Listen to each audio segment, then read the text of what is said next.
bahwa presiden sedang tidak memikirkan bangsa dan negara kita. Dia memikirkan bagaimana keluarganya bisa berjaya di Pilpres 2024. Problem kesejahteraan itu kan karena ada sekelompok orang mengambil terlalu banyak bagian itu yang mengakibatkan orang lain tidak kebagian. Kalau presiden bangga membagikan bansos, itu mestinya disebut presiden yang gagal. Dia gagal mensejahterakan rakyatnya kok. Karena gagal, ya mau tidak mau harus ditopang oleh uang negara melalui bansos. Warawiri kemana-mana bagi-bagi bansos saat ini, dia sebetulnya sedang memperlihatkan bahwa dia gagal mensejahterakan rakyat kita. Kok kemiskinan dipertontonkan oleh presidennya? Kan aneh sekali.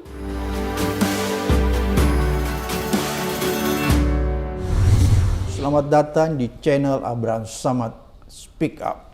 Seperti biasanya hari ini saya menghadirkan sahabat kita semua nih, pengamat sosial dan politik. Assalamualaikum. Waalaikumsalam warahmatullahi. Bung Ray Rangkuti, ini pecinya ini ciri khas. Bung Ray, ini ada yang menarik ya kalau kita lihat. Semakin dekat hari H, semakin tidak terbendung kecurangan. Dan Pak Jokowi juga semakin memperlihatkan kevulgarannya. Memihak dan cawe-cawe. Jelas-jelas mengatakan bahwa tidak ada masalah saya ikut kampanye. Bahkan menteri pun dipersilahkan kampanye kan. Ini benar-benar sudah tidak bisa ditolerir lagi karena dia sudah merusak demokrasi ya dan konstitusi. Menurut tanggapan Bung Ray, apa sih sebenarnya yang terjadi? Apakah ini salah satu bentuk kekhawatiran Jokowi bahwa pasangan paslon nomor 2 itu tidak terlalu mudah memenangkan pertarungan seperti yang Bung Ray pernah sampaikan? Ya, kalau untuk satu putaran mungkin agak istilah saya macet gitu. Macet ya? Macet ini karena disebabkan banyak faktor lah. Setidaknya menurut saya ada mungkin 4-5 faktornya. Faktor pertama tentu karena tingkat kepuasan Pak Jokowi itu kan naik turun. Fluktuatif. Kalau bansos dibagikan naik. Bansos lagi sepi turun lagi gitu. Gitu. Karena basis kepuasan Pak Jokowi itu sekarang hanya pada bansos. Nggak ada yang lain. Kalau penegakan hukum kan merosot. Korupsi merosot, kebebasan berpendapat merosot, semua hampir di banyak hal merosot. Satu-satunya yang membuat beliau bertahan itu ya karena ada bansos. Nah makanya kalau orang mau survei, keluarin bansosnya dulu, baru disurvei tingkat puas gitu. Tapi kan seminggu 2 minggu setelah itu anjlok lagi gitu ya. Nah itu yang pertama. Nah yang kedua adalah istilah saya goyang gemoy makan siang susu gratis nggak terlalu memikat lagi bagi publik. Sekarang kan makan siang joget-joget dan sebagainya diganti oleh Desa Anies ataupun Tabrak Mahfud kan. Itu lebih populer sekarang di kalangan pemilih Gen Z ini. Kalau kemarin-kemarin kan joget-joget gitu. Nah sekarang joget itu malah dianggap orang jadi negatif gitu ya. Makan gratis, susu gratis juga udah kalah dengan internet gratis sekarang kan.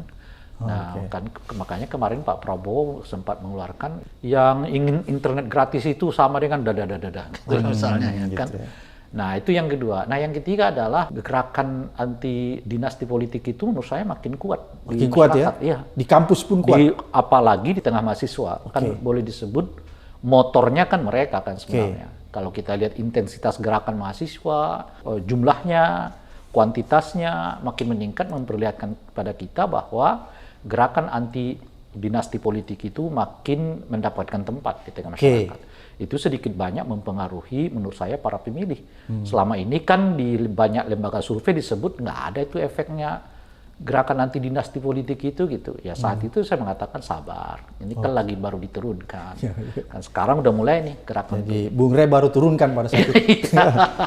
Sekarang sedang bekerja dia kan. Ya, nah yang keempat adalah kebimbangan orang soal apakah memang Pak Prabowo ini orang yang tepat untuk melanjutkan kerja-kerja Pak Jokowi, gitu. Nah soal kapasitasnya, kemampuannya, pengertiannya terhadap program Pak Jokowi, keterlibatannya secara visioner terhadap visi-visi Pak Jokowi, mungkin mulai ditandingi oleh Ganjar Pranowo. Nah Ganjar kan mulai muncul sebagai salah satu alternatif yang dapat melanjutkan kebijakan-kebijakan Pak Jokowi, tapi ditambah dengan perbaikan pada aspek-aspek yang selama 4 tahun terakhir lah pemerintahan Pak Jokowi ini dianggap sangat lemah ya. Hak asasi manusia, pemberantasan korupsi, ya kan, kebebasan berpendapat, itu kan bagian-bagian yang dianggap lemah di eranya Pak Jokowi. Nah mungkin di situ penguatannya. Nah dengan 4 faktor ini, saya mengatakan ada kemungkinan elektabilitas Pak Prabowo itu macet, dan yang bisa mengurai itu cuma satu, namanya Pak Jokowi gitu, sebagai Presiden RI yang mengurai kemacetan ini gitu. Makanya pertanggal 20 Januari yang lalu saya mengatakan di banyak tempat kalau sampai elektabilitas Pak Prabowo hanya mencapai 45%, gitu nggak ada pilihan lagi kecuali Pak Jokowi harus terlibat langsung. Dan inilah yang terjadi, sedang dilakoni oleh Pak Jokowi saat ini dengan terbuka tapi berlindung di belakang independen gitu. Langkah-langkahnya udah sangat terbuka, tapi beliau masih tetap mengatakan saya sih independen, saya sih netral gitu kira-kira. Jadi prediksi Bung Ray ini sudah tepat ya, bahwa karena ada kemacetan. Ada kemacetan. Sehingga Jokowi turun langsung. Panik ya? Karena jadi dulu Bung Ray, ini Jokowi panik? Oh jelas sangat panik. Oke. Jadi menurut saya ada dua Bang ya, kepanikan tuh, kepanikan elektoral dan kepanikan politik. Oke. Nah, kepanikan elektoral itu ya karena itu kepanikan politik itu karena makin banyak gerakan-gerakan yang menuju kepada gerakan politik. Gerakan menolak paslon 2? Bukan, itu masih gerakan elektoral. Oh, elektoral. Ya, itu gerakan elektoral. Nah, itu yang saya mau katakan sekarang yang terjadi ini bukan lagi sekedar gerakan elektoral, tapi sekaligus dengan gerakan politik. Nah, gerakan elektoral itu kan soal kalah menang. Tapi gerakan politik ini adalah menyikapi sikap presiden terkait dengan politik secara nasional. Lebih dahsyat. Jadi, itu lebih dari sekedar pemilu 14 Februari, itu bisa berlanjut sampai Oktober 2024 yang akan datang. Dan itu bisa membuat Pak Jokowi lengser. Iya, itu yang saya sebut gerakan politik itu di situ. Jadi makanya kalau kita lihat sekarang situasinya, orang mulai meningkat dari sekedar gerakan elektoral, orang mungkin nggak terlalu karena mau menang kek, tapi demokrasi ini harus diperkuat kira-kira gitu. Nah, salah satu cara memperkuat demokrasi ini mungkin pandangannya adalah mengkoreksi terus-menerus Pak Jokowi. Sampai hari H? Sampai hari tanggal Oktober. Ya 2024 yang akan datang gitu. Jadi di situ yang saya lihat tuh. Nah, gerakan mahasiswa itu dibaca dalam konteks itu. Dalam konteks ya mereka nggak intensif soal siapa calon presiden macam-macam, tapi demokrasi ini harus diselamatkan gitu. Dan demokrasi ini selama Pak Jokowi ada di sana akan terus menurun kualitasnya, dan oleh karena itu harus ada peringatan keras kepada Pak Jokowi terkait dengan pengelolaannya terhadap demokrasi ini. Sebab pelemahan demokrasi ini nggak akan selesai sampai Februari, dia akan terus menerus karena pasti akan ada lanjutan. Pasti akan ada sesuatu yang membutuhkan untuk terus menerus menutupi perihal-perihal yang sudah dilakukan hari ini gitu. Dan itu lebih dahsyat. Dan akan lebih banyak prinsip-prinsip berdemokrasi dan elemen teknis berdemokrasi yang akan tergerus. Nah, sekarang misalnya sebagai salah satu contohnya, orang selalu diajak berpikir soal boleh nggak boleh. Ya kan? Boleh nggak boleh itu hukum. Ya kan? Tapi tidak semua hukum membolehkan berarti baik dan bagus gitu. Buruk ataupun benar gitu. Nah, kan selalu begitu sekarang. Misalnya ketika kita mengkritik Pak Jokowi, jangan terlibat kampanye deh, meskipun aturan membolehkan kan. Nah, dijawab yang penting kan aturan membolehkan. Iya, aturan membolehkan itu boleh dan tidak boleh. Kita harus naik dari sekedar boleh tidak boleh itu menjadi baik atau buruk. Bermoral apa? Moral itu. Kalau udah baik buruk itu artinya moral. Etik. Dalam Islam disebut dengan akhlakul karimah. Jadi bukan sekedar sholat itu wajib, ya kan? Itu kan hukum tuh. Tapi sholat yang khusyuk udah moral tuh. Sudah akhlak. Udah akhlak itu, udah etik.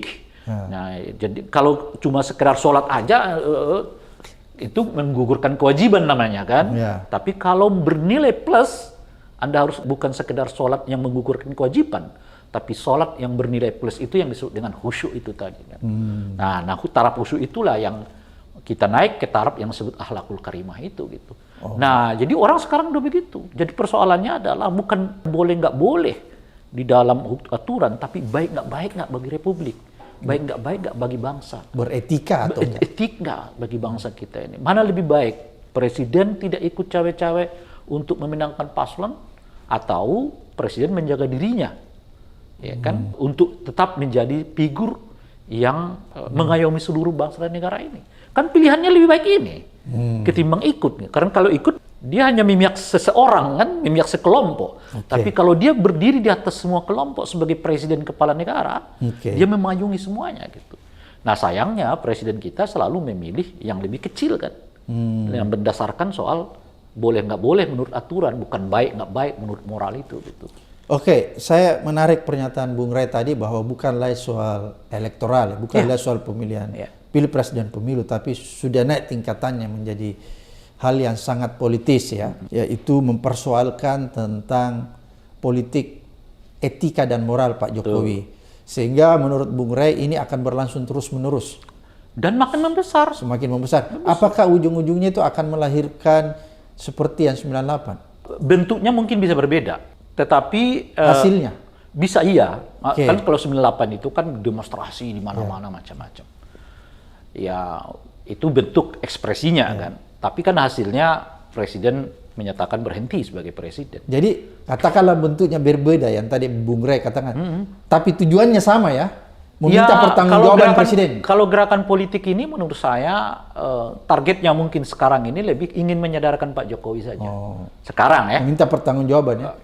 Kita nggak tahu nanti seperti apa. Sekarang ini lebih sekedar ingin mengingatkan betapa penting pengelolaan bangsa ini bukan hanya sekedar boleh nggak boleh, tapi juga baik atau buruk. Koreksi. Bukan sekedar, bukan sekedar hukum, tapi juga moral dan etik gitu. Lebih pada sana. Tapi apakah akan berhenti di situ, ya kita nggak tahu. Persoalan itu tergantung pada Pak Jokowinya.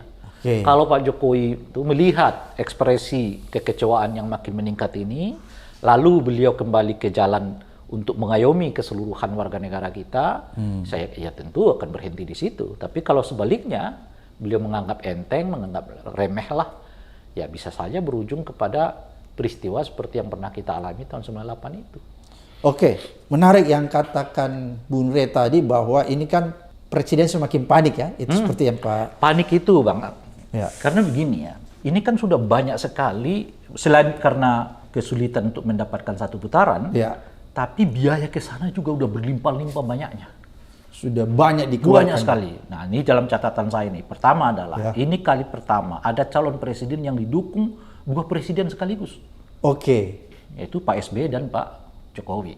Pertama kali dalam sejarah. Pertama sekali. Didukung oleh dua presiden sekaligus gitu ya. Luar biasa kan sebetulnya background dukungan tuh. Seharusnya sudah satu putaran. Mestinya. Mestinya itu bukan 50, bukan 45. Ini udah mestinya menjadi 60% seperti SBY dulu. Gitu. Iya. Kita bayangkan Pak SBY. Pak SBY ikut kampanye loh. Di beberapa tempat kan beliau ikut kampanye gitu ya.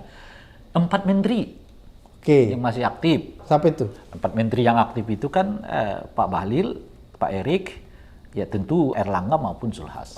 Gitu kan. Ada yang menyebutnya Menko Pominfo, malah 5 sebenarnya. 5 ya? Bisa 5 tuh. Jadi 2 mantan presiden, 5 menteri. 5 menteri, 4 ketua umum partai politik yang ada di DPR, ditambah dengan 5 partai politik non DPR kan. Ditambah dengan apa namanya itu bansos-bansos, ya, kemudian dugaan adanya ketidaknetralan aparat. Nanti soal kepala desa saya akan cerita sedikit Bang. Penggunaan aparat desa. Dugaan ketidaknetralan aparat desa.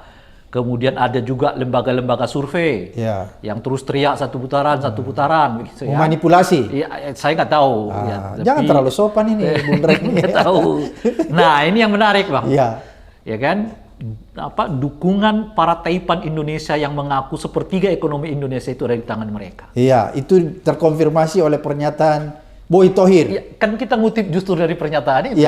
Mereka sendiri yang menyebut sepertiga ekonomi Indonesia itu ada di tangan kami.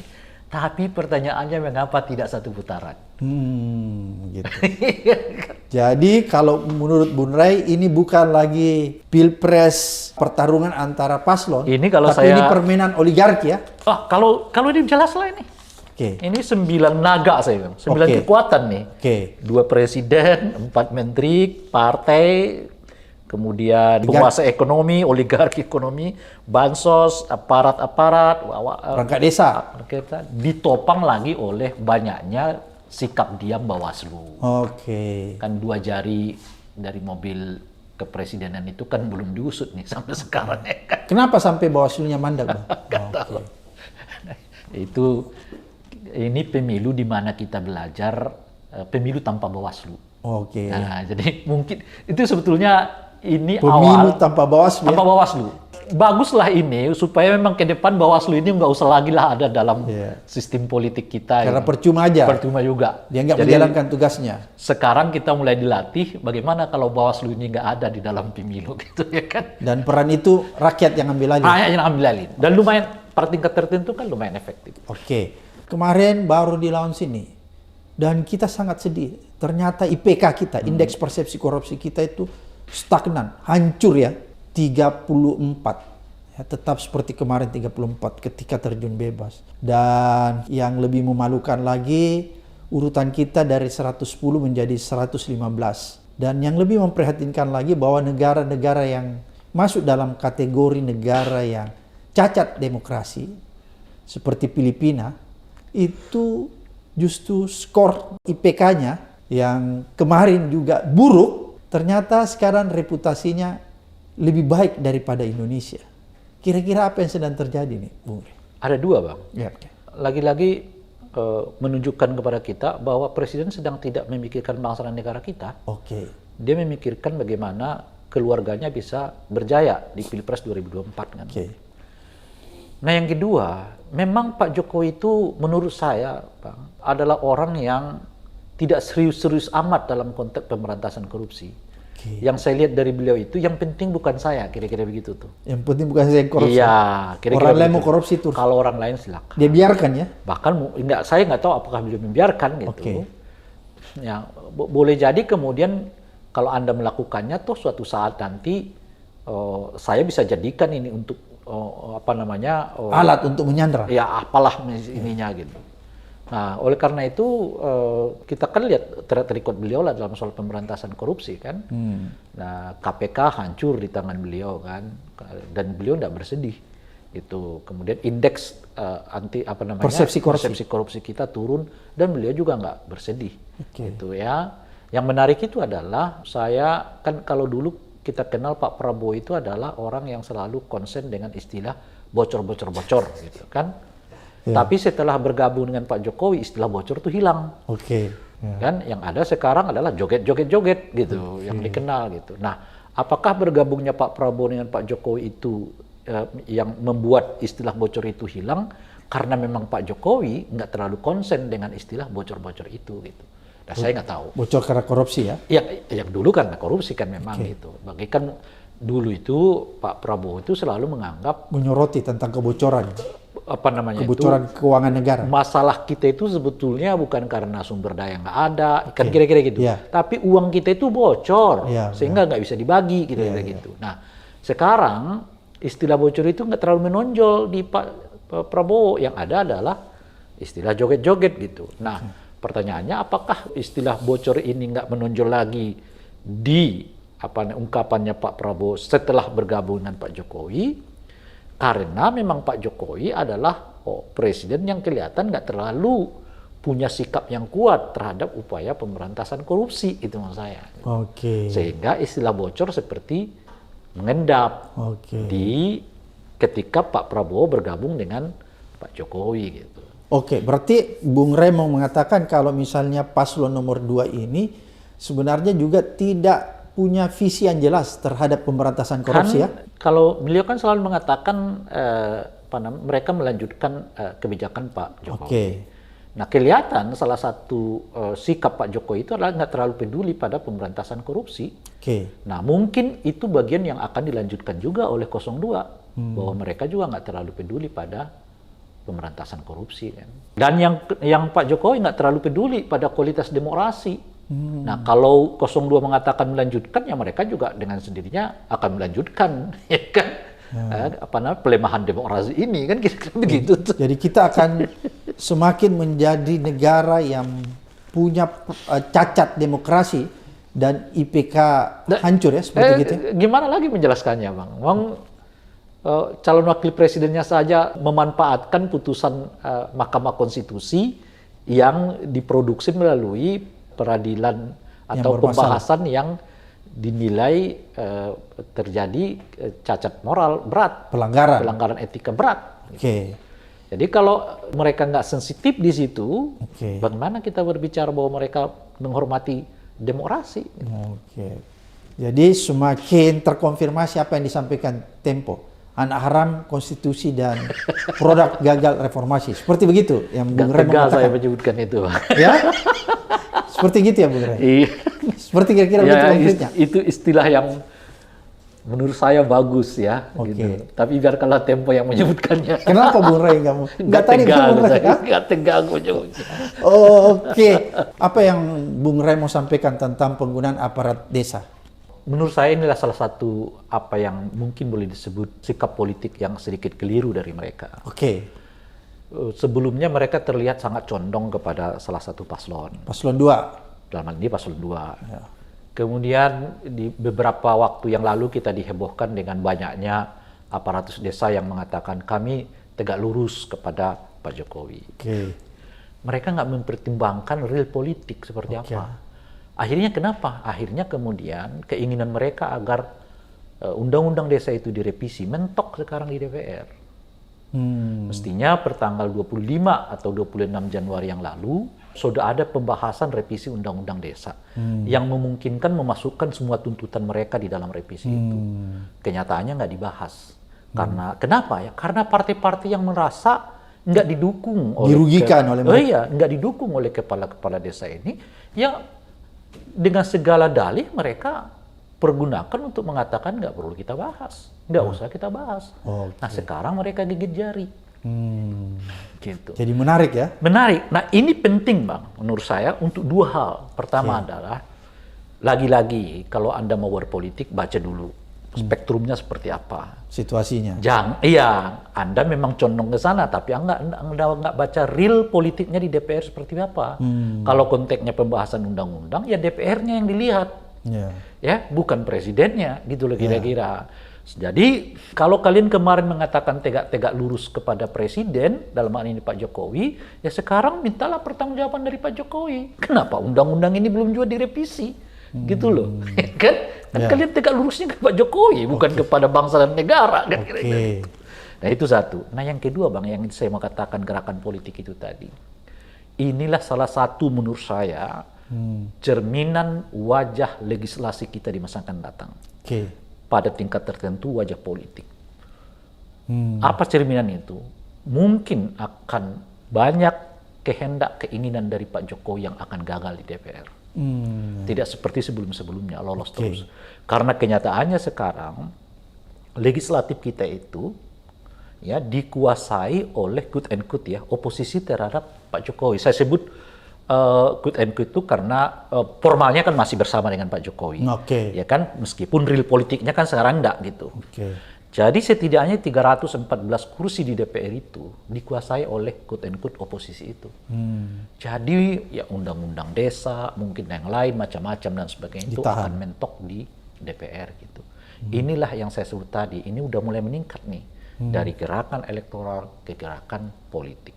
Salah satu gejalanya adalah keengganan anggota DPR untuk membahas revisi undang-undang desa itu karena dianggap kepala-kepala desanya lebih condong kepada salah satu paslon dibandingkan melayani kan keseluruhan kontestan pemilu atau pilpres dalam hal ini gitu. Sehingga ya inilah akibatnya. Tapi sekaligus sinyal kepada Pak Jokowi Anda akan menghadapi banyak tantangan yang berhubungan dengan produk-produk legislasi dan pengawasan pasca pilpres yang akan datang ini gitu. Jadi itu persoalan besar yang akan dihadapi. Itu yang kita ingatkan pada Pak Jokowi. Lagi-lagi sebetulnya kan kita mau ingatkan Pak Jokowi, Pak, di DPR itu masih yang berkuasa itu oposisi. Oke, kalau masih berkuasa adalah kelompok-kelompok yang tidak sehaluan dengan Pak Jokowi, kenapa sampai detik ini hak interpelasi yang pernah digaungkan, pemaksulan? Sabar, Pak. Masih pilpres. Pasca pilpres akan kita lihat dinamika politiknya jauh lebih cepat. Menarik nih. Dari yang kita bayangkan. Sabar, Bang Abraham. Ini masih pilpres. Sampai 14 Februari. Oke. Bung Rey, yang menarik tadi yang Bung Rey katakan ya, para oligark ya, 9 naga dan lain-lain sebagainya, ini kan mereka sudah secara transparan, vulgar menyatakan mereka ada pada posisi paslon nomor 2 untuk memenangkan kebijakan-kebijakan Jokowi yang akan dilanjutkan oleh paslon nomor 2. Itu narasi yang disampaikan ya pada saat Boy Toir menyampaikan. Apakah menurut Bung Roy dengan adanya pernyataan yang vulgar dari kelompok oligark ini memperlihatkan kepada kita semua bahwa sebenarnya tidak sedang ada pertarungan pilpres sejatinya yang seperti di masa lalu yang terjadi. Pertarungan ya antara oligark atau boleh dikatakan permainan yang dilakukan oligark untuk membagi-bagi kekuasaan di bidang ekonomi kelak ketika Pilpres ini selesai?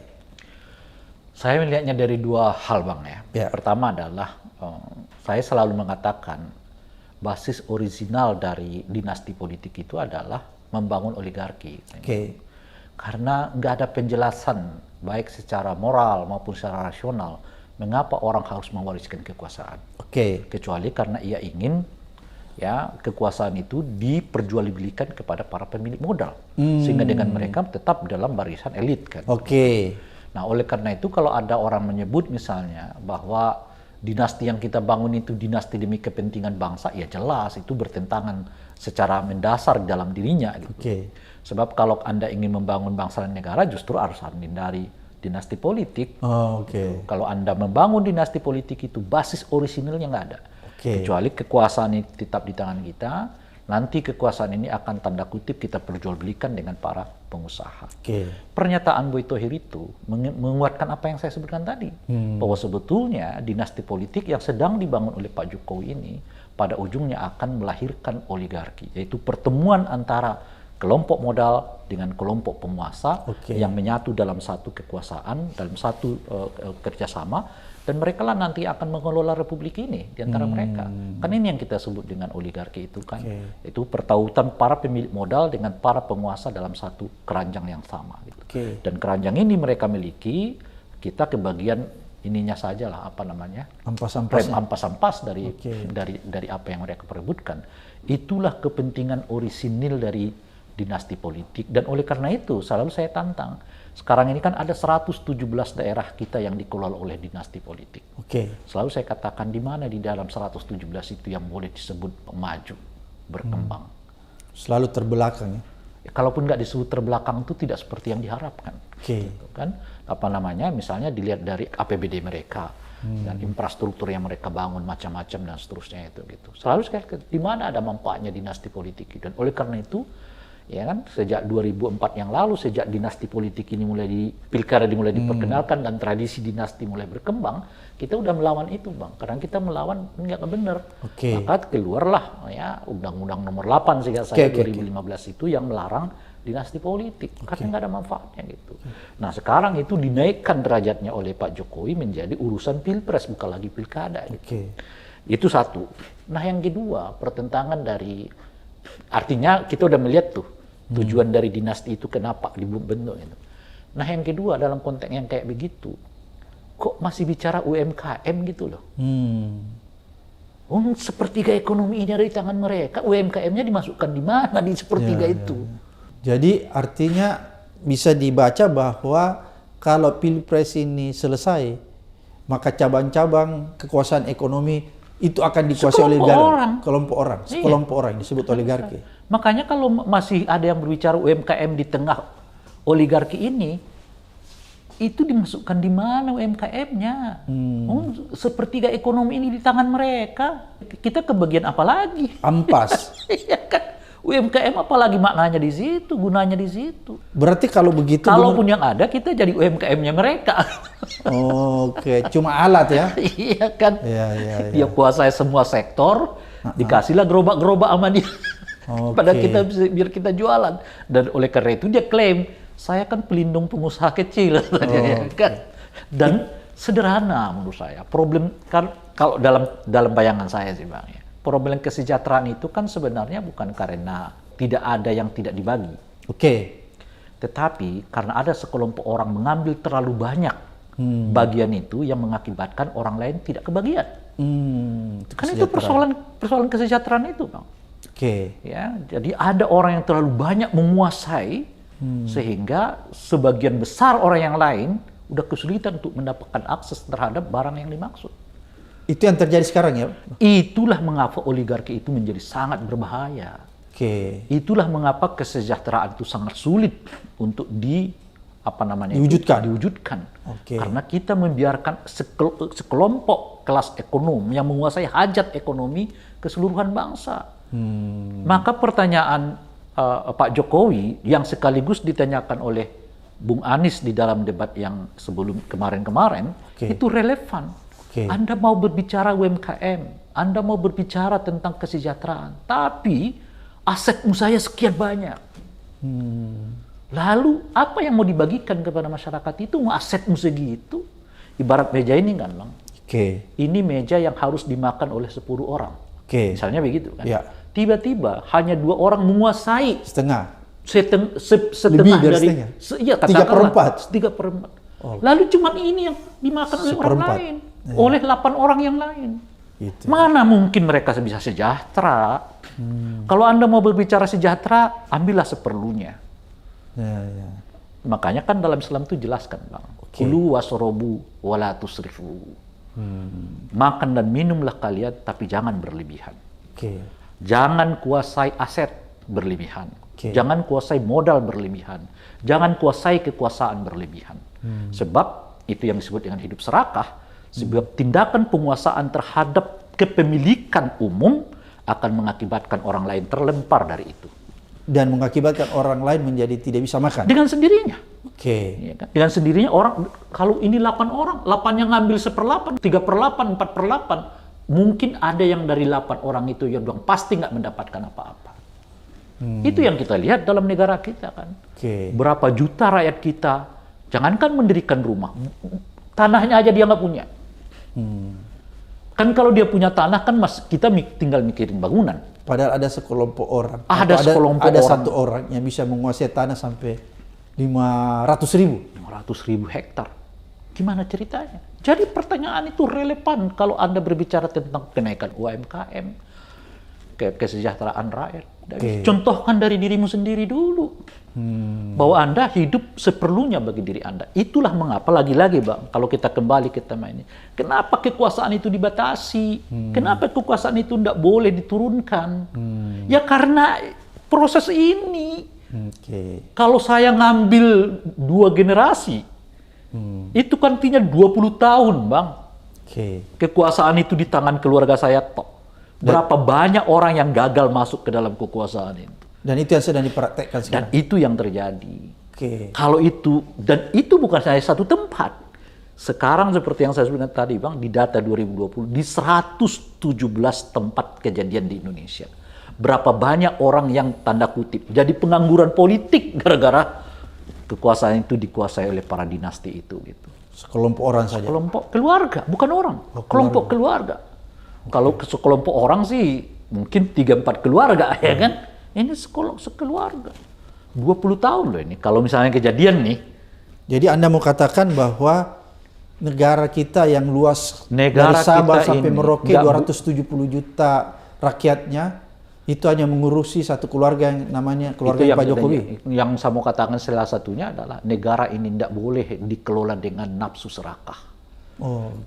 Nafsu serakah ekonomi, nafsu serakah kekuasaan. Harus kembali ke spirit bangsa kita musyawarah. Musyawarah itu artinya rela berbagi kan. Rela menampung. Kita gotong royong gitu. Itu spirit bangsa kita. Nah, gotong royong itu semua orang berperan. Kan mengambil posisinya masing-masing. Nggak boleh ada yang dominan di situ. Yang merasa lebih hebat dari yang lain. Di forum musyawarah juga begitu. Nggak ada orang yang merasa lebih hebat dari yang lain. Sama gitu ya. Itu spirit dari bangsa kita ini. Dan itu juga spirit sebetulnya dalam Islam itu. Berbagi. Dan tujuannya adalah keadilan sosial. Keadilan sosial. Makanya kan dalam Islam itu banyak sekali aksi-aksi yang menunjukkan perilaku berbagi itu. Ada namanya zakat, ada namanya infak, sedekah, hadiah, ya kan? Macam-macam segalanya. Itu semua bentuk dari berbagi. Untuk kembali jangan sampai kekuasaan dan modal dimiliki oleh sekelompok orang. Berarti Bung Ray mau mengatakan bahwa kelak kalau Pilpres ini sudah selesai, maka tidak bisa dipungkiri lagi pemenangnya adalah oligarki. Dengan sendirinya. Bukan rakyat. Rakyat itu ya hanya dimintain suaranya sebenarnya. Lalu pelengkap penderita. Ya kurang lebih begitu, dimintain suaranya, kemudian ya sekarang dimanjain lah kan menjelang Pilpres kan. Nah setelah itu ya, lepas, kemudian menjelang pemilu datanglah penguasa dengan wajah pembantunya, ya dengan bagi-bagi bansos itu. Gitu.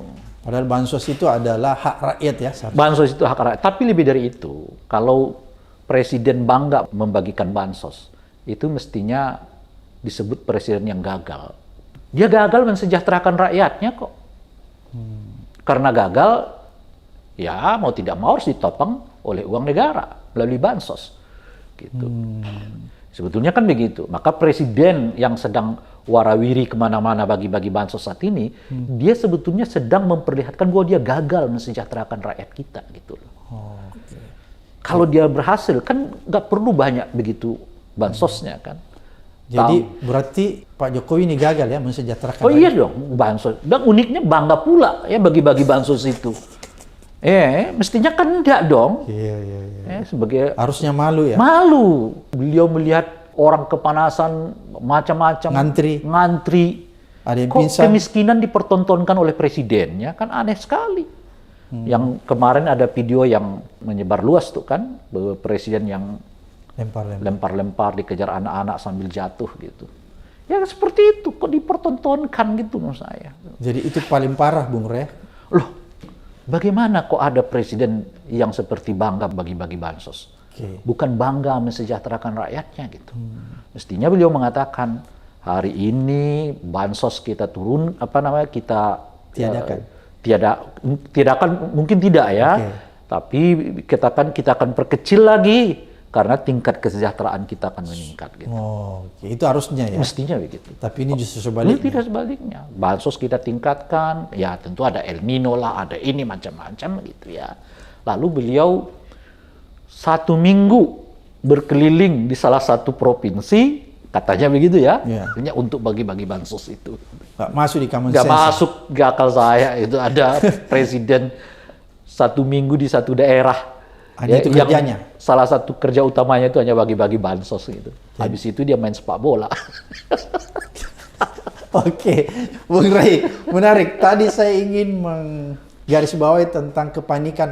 Karena melihat bahwa ternyata semakin dekat hari H, nampak-nampaknya yang diharapkan itu tak kunjung datang. Ya. Oleh karena itu saya lihat semakin keras nih di lapangan. Main kayu. Kenapa saya katakan main kayu? Kalau kita lihat berita, sudah mulai dilakukan sabotase. Baik paslon 1 mendapatkan sabotase, paslon 3 pun demikian. Ketika mau mengadakan kampanye di suatu tempat, kampanye akbar, itu mendapatkan hambatan-hambatan, dipersulit. Ya, jadi semacam disabotase. Misalnya pasangan nomor 1 ada hambatan, misalnya ada perusahaan otobus yang sudah disewa, itu tiba-tiba membatalkan ya. Kemudian belum lagi paslon nomor 3 juga mendapatkan hambatan sehingga orang dipersulit. Pokoknya ada situasi sehingga orang yang mau datang, rakyat yang mau datang mengikut kampanye itu mengalami hambatan. Sabotase lah. Ini kira-kira apa yang sedang terjadi di Bung Rey sehingga ini terus dilakukan? Ya, memperkuat apa yang kita sebutkan tadi, Bang. Ada kepanikan. Ini kan ibarat orang berdagang. Modal semua udah dikeluarin gitu. Jangankan untung, ya kan apa istilahnya itu modal kembali aja belum tentu. Jadi itu yang terjadi ya? Iya, itu yang sekarang dialami gitu. Jadi tidak sedang mengejar untung. Untuk mengembalikan modal yang dikeluarkan aja belum tentu kembali nih, belum tentu impas gitu. Apalagi berbicara soal untung gitu. Nah oleh karena itu ya sekarang dipergunakan berbagai cara supaya setidaknya modal kembali, syukur-syukur untung gitu kan. Untung itu kan 60% loh. Kalau udah 60% per hari, katakanlah kalau hari ini sudah 55%, kita boleh mengatakan satu putaran. Tapi kalau hari ini masih 45, ya 48 gitu, ya tinggal 2 minggu lagi, saya kira udah sulit untuk mengejar ke satu putaran. Kalau begitu, apakah tindakan-tindakan sabotase terhadap paslon 1 dan 3 ini semakin memperjelas kepada kita semua bahwa demokrasi serta aturan undang-undang itu ditabrak secara ugal-ugalan? Ya, istilah saya itu menurunkan cara pandang moral terhadap aturan. Lalu dibaca secara teks. Itu tadi kan. Yang penting kan presidennya tidak dilarang. Berarti kan tidak semua yang boleh itu artinya baik kan sebenarnya gitu. Nah sekarang pengertian aturan macam-macam itu yang diminimalisasi istilah saya. Dengan salah satunya adalah membuang prinsip-prinsip moral dari pembentukan aturan itu. Nah, yang kedua adalah soal memendekkan atau menyempitkan makna dari aturan itu sendiri. Misalnya begini, kalau disebutkan bahwa presiden itu fasilitas negara nggak boleh dipergunakan oleh pejabat negara untuk kampanye, maka dipersempitlah itu, seperti Ketua Bawaslu mempertanyakannya kan, itu yang ngeluarin tangan itu pejabat negara apa tidak? Itu ada fasilitas negara dipakai untuk salam 2 jari kan, kira-kira gitu ya. Lalu dipersempit lagi oleh Bawaslu, itu yang ngeluarin tangannya itu kan nggak jelas, itu pejabat negara apa enggak? Kalau begitu kita bicara tentang tangan, bagaimana dengan kampanye 4 jari? Kelihatannya ini sudah semakin solid di masyarakat. Itu yang saya sebutkan tadi, Bang ya. Ini kan bukan lagi sebagai gerakan elektoral, dia menuju ke gerakan politik. Nah, gerakan 4 jari itu adalah salah satunya. Sebetulnya kan yang mendasarkan diri pada keengganan untuk melanjutkan sistem pemerintahan ala Jokowi ini kepada apa yang dibayangkan sebagai penggantinya gitu. Oleh karena itu memaknai 4 jari itu memaknai tokoh-tokoh yang dianggap berkontribusi pada penurunan kualitas demokrasi gitu. Nah, itu yang saya sebut tadi itu.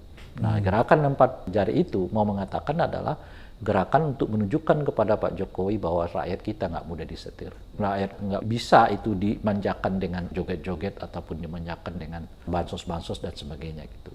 Itu ininya. Pesannya. Pesan. Dan oleh karena itu ada kemungkinan karena ada kelihatan bahaya yang jauh lebih besar dari yang dihadap-hadapkan oleh apa yang kita bayangkan selama ini, maka 1 dan 3 itu bisa bertemu.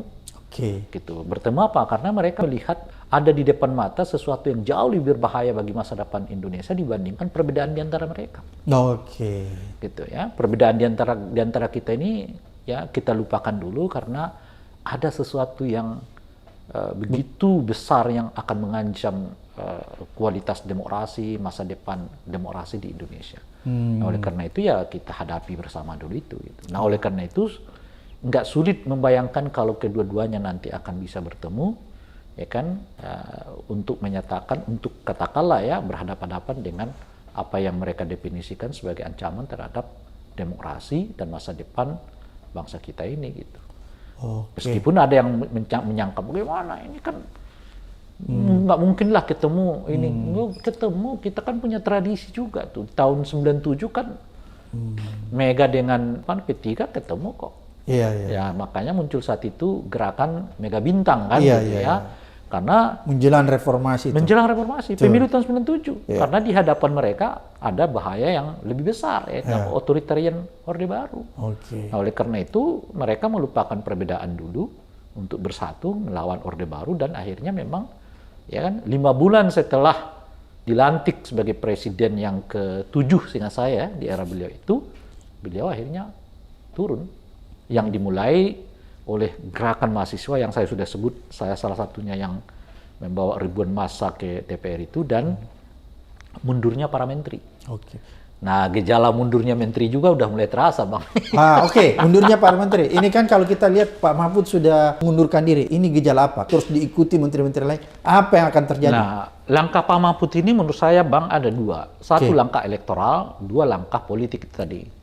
Langkah elektoral artinya memberi kesempatan pada dirinya beliau sendiri untuk lebih banyak bergerak. Ya, melakukan kampanye, memaksimalkan setidaknya 2 minggu ke depan. Kan? Sehingga nggak perlu lagi izin, karena ketentuannya cuma sehari dalam masa kerja pemerintah kan, mereka diizinkan gitu. Nah, sekarang setiap hari dia akan bisa kerja gitu. Nah, yang kedua tentu saja mengingatkan kepada ketua-ketua partai yang lain yang kebetulan juga menteri, bahkan salah satu peserta juga menteri, dan Gibran itu masih wali kota aktif gitu, untuk ya sama-sama mundur lah supaya fair gitu ya. Nah, tinggal nanti mungkin apakah akan ditindaklanjuti oleh yang lain atau tidak, meskipun saya melihat nggak akan ditindaklanjuti yang lain gitu. Gibran akan tetap jadi wali kota ya kan, Pak Prabowo tetap akan jadi Menhan dan seterusnya. Nah itu gerakan elektoralnya. Tapi apakah secara elektoral ini akan menguntungkan? Mungkin nggak akan banyak efek positifnya kepada beliau. Tapi kan lagi-lagi ya kalau kita memandang moral dan etiknya kan yang kita pikirkan itu kan bukan selalu apa yang untung secara personal bagi saya, tapi apa yang baik bagi bangsa. Nah, pemunduran itu baik dalam konteks pembelajaran bagaimana mengelola ya etika jabatan itu gitu. Nah, itu mungkin yang mau dicontohkan oleh Pak Mahfud gitu. Jadi bukan soal apakah nanti dengan ini elektabilitas saya naik gitu atau bahkan mungkin turun gitu. Nah, itu pertimbangan kedua. Pertimbangan pertamanya adalah bagaimana kita menghormati jabatan dengan tidak mendua kan, satu segi ikut elektoral, segi yang lain ya kan tetap menjabat di jabatan yang eksekutif gitu ya. Ini yang saya sebut sebagai gerakan elektoralnya, Bang. Tapi gerakan politiknya karena perasaan yang mudahnya mungkin kita sebut tidak nyaman bekerja sama lagi dengan presiden. Tidak nyamannya itu karena dua faktor. Pertama adalah kenyataannya presiden kita lebih banyak ngurusin elektoral ketimbang ngurusin bangsa dan negara. 1 minggu di satu provinsi tok hanya ngurusin bansos yang kira-kira dimaknai sebagai bagian dari upaya untuk menekan elektoral di daerah itu gitu. 1 minggu. Gimana koordinasinya dengan menteri-menteri?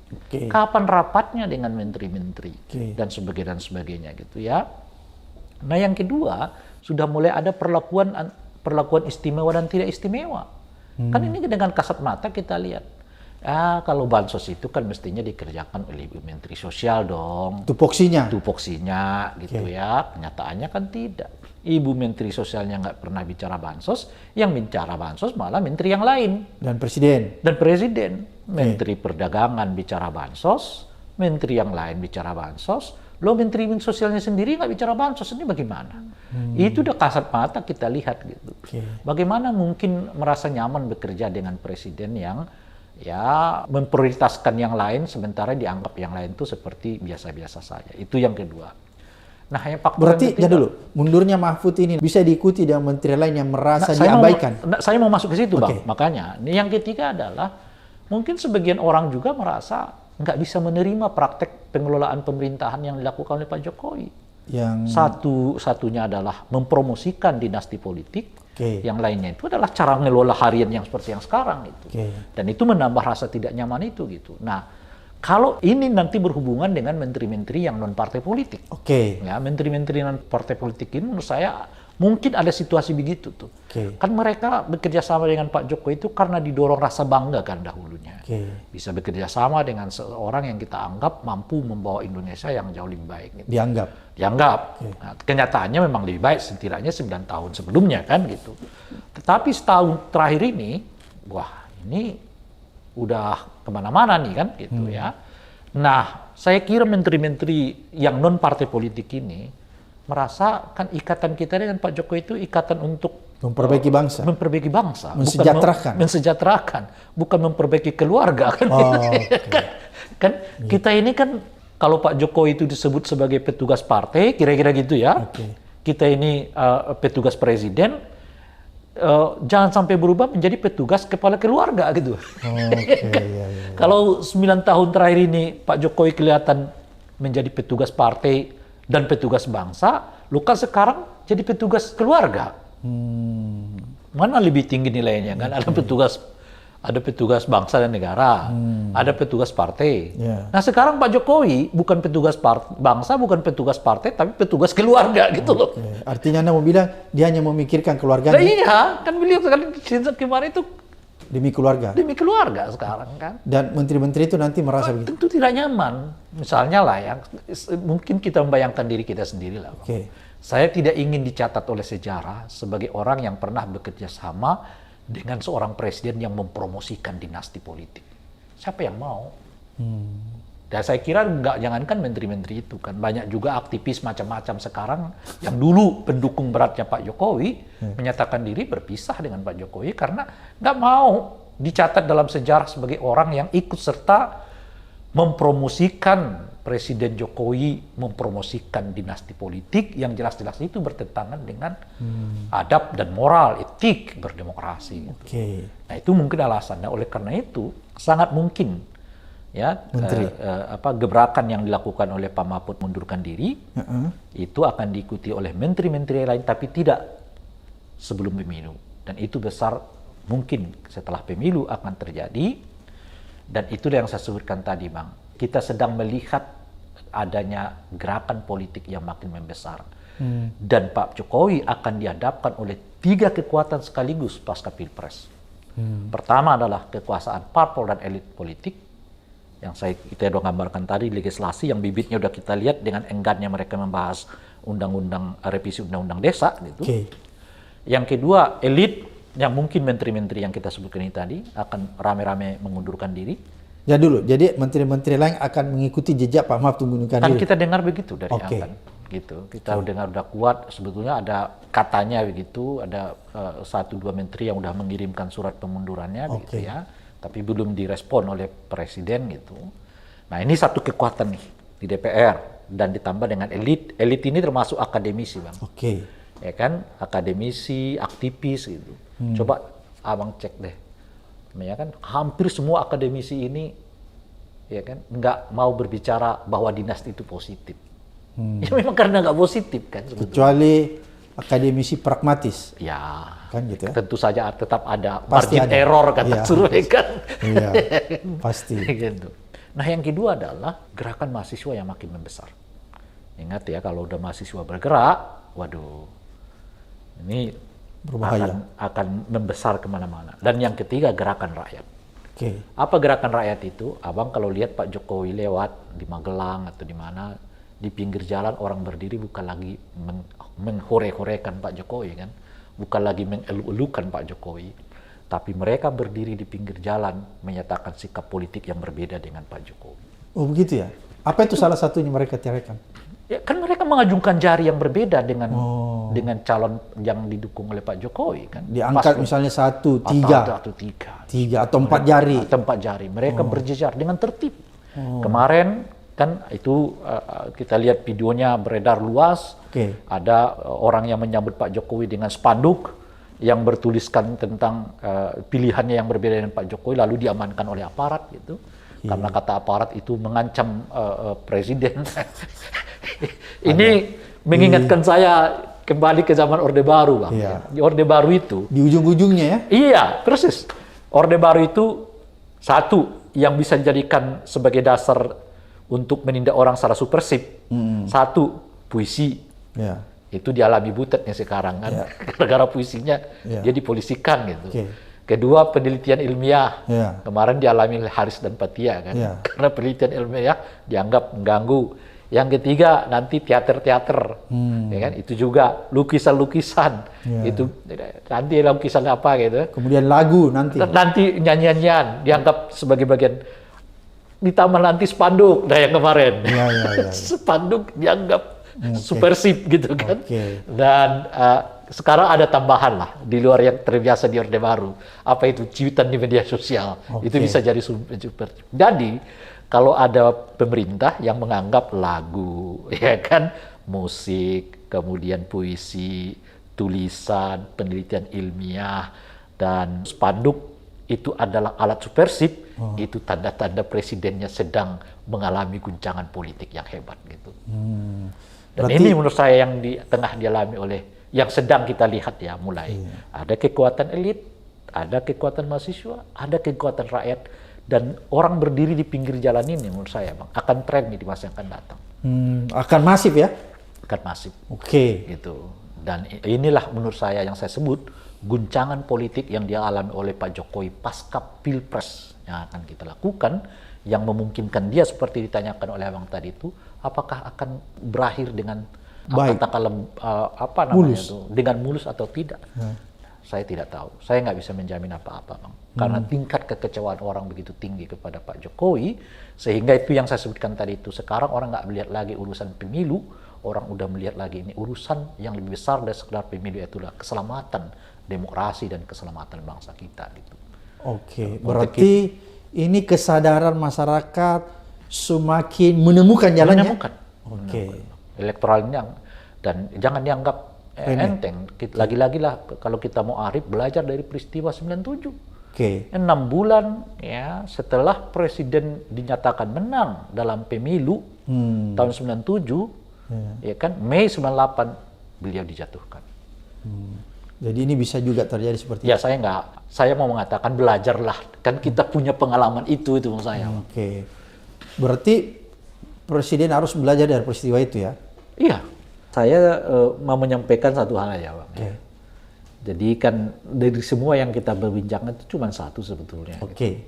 Pertama adalah pemilu kita buat dalam kerangka memperkuat demokrasi kita. Bukan hanya sekedar untuk mengejar kekuasaan.